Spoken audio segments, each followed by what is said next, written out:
小熊金萌兰究竟有多聪明？不靠蛮力，轻轻松松解开屁帘。只见萌萌一口咬住屁帘，找到打结的位置后，轻轻拉扯，成功解开，就像两脚兽用手拆开般利落。本以为拆下来就已经完事，结果这小子还叼着屁帘挪到轮胎上。萌兰还知道用久了需要晒太阳，没想到萌萌的智商竟如此高，难怪网友们看到后都纷纷劝训。其他小熊猫都是滚球玩，而作为博士生的萌兰却画风清奇，她竟能双手双脚同时玩球，这协调性放在整个熊猫圈也是独一份。可以说萌萌总是人里人气的。这天奶爸特意将竹笋放在小篮子里，他见状立马埋头翻包找笋。此刻的他还靠在奶爸系好的毯子上，只能说萌兰表面是玉树临风的三太子，实际上身体里藏着老嫂子的灵魂。萌萌不仅动作像人，还能听得懂人话。当他遇到两脚兽调戏被叫猪仔时，萌兰直接把白眼翻上了天，估计在心里一定骂得很难听，最后还气得他头也不回的一屁股狗熊。就连下雪也能让萌萌玩出新花样，这小子竟将小板凳当成工具，直接趴在上面极为丝滑的滑雪。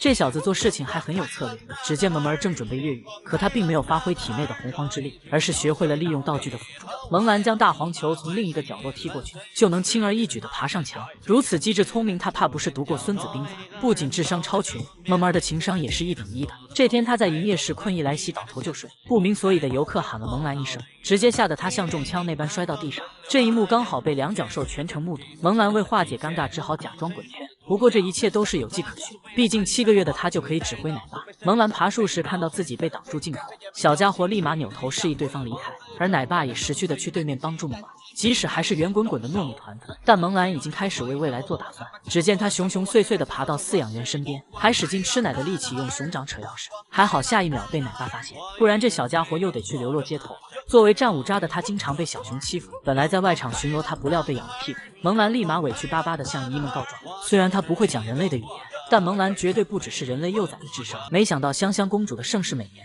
竟然毁在一个超大窝窝头上。这天小公主在外场照常营业，只见她一口咬下超大一块窝窝头，神奇的口感让她难以自拔，吃到高兴时还眯着眼将头仰到了天上，就连小肚子上也是满满的碎渣。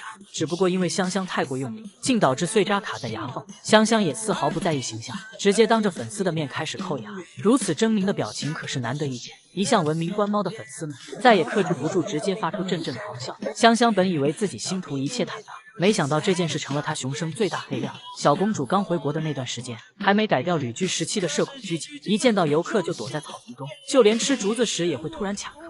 如今对外展出仅不过2个多月，香香就和之前相比判若两熊，果然还是老家的风水养熊。刚回来时委屈巴巴，眼睛水汪汪，没多久便爆改成山寨野蛮小公主。偶像包袱对香香来说压根不存在，还换上国内小熊爱整活的通路，她动不动就来一段武士表演，像是在炫耀着自己独享的山头。当美滋滋干饭的香香听到游客的夸奖后，会立马转头大大方方的回。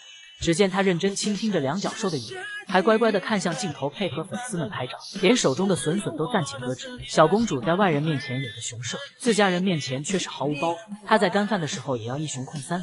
只见香香接连叼着2根竹笋，另一根则暂时放在腿上备用，生怕吃完这根下一根会消失。这波操作行云流水，不免让人怀疑她在日本时就偷偷练过。小家伙简直用实力诠释了什么是吃着碗里的看着锅里的。香香表示淑女我是装不下去了，还是索性回归天性吧。香香也和奶爸相处的不错，每次一到下午茶时间，小家伙就刚好在山上惬意的玩耍。奶爸见状只好扯着雄厚的嗓音呼喊啥。小公主听到后慢悠悠的赶来，像极了被家长喊回家吃饭的小孩子。如今的香香已经完全熟悉环境，偌大的山头成为她的游乐场。小公主为了守护自己的地盘，还特意扭起屁股在树上做标记，就连游客也成了香香的蜂拥。因为小家伙对两脚兽很感兴趣，于是每次下山都要来到玻璃旁巡视一圈，开一场属于他的粉丝见面会。回国后的香香彻底放飞自我，可见只有在家才能令熊肆意放松。看到谭爷爷提起花花，满脸骄傲，才知道他对大头孙女有多偏爱。这天谭爷爷扛着一大把竹子独自出外场，正当粉丝们诧异没看见到花花身影时，他面带笑意地给出了答案。谭爷爷此刻的表情像极了熊孩子有出息后家长的欣慰，他真的将花花当成亲孙女般疼爱。即使花花早已是3岁多的小熊，但他还需要爷爷的亲手投喂，每次加餐都只需要张嘴乖乖等待。谭爷爷看到宝宝花嘴角有脏东西后，也会温柔地帮对方擦拭，绝不允许污渍影响孙女的偶像包袱。在爷孙俩日复一日的投喂合作下，他们还逐渐养成了默契，只要花花一拍肚皮，谭爷爷立马端着一大盆果果赶来。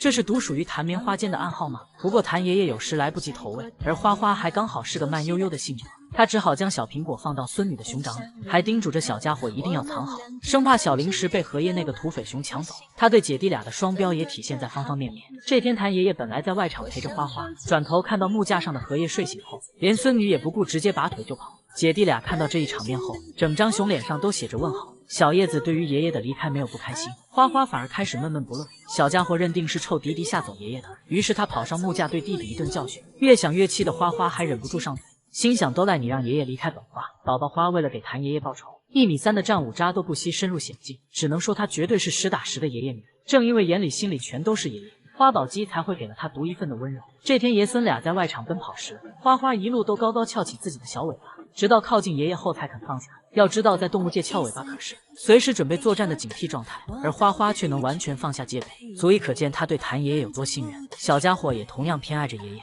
每当其他饲养员想摸大脑瓜时，花花立马表示拒绝，甚至还会凶巴巴地攻击对方，但他在爷爷面前却是两极反转。小家伙会紧紧抱着爷爷的小腿，生怕对方想走不陪自己玩。谭爷爷也会利用植物质变开油，他看着眼前可爱的孙女，总是忍不住伸手摸摸孙女的小肚子。花花非但不会拒绝，还十分享受着爷爷爱的抚摸。熊猫可不懂虚情假意，花花对谭爷爷爱意没办法假装，谭棉花可是天下第一好的爷孙。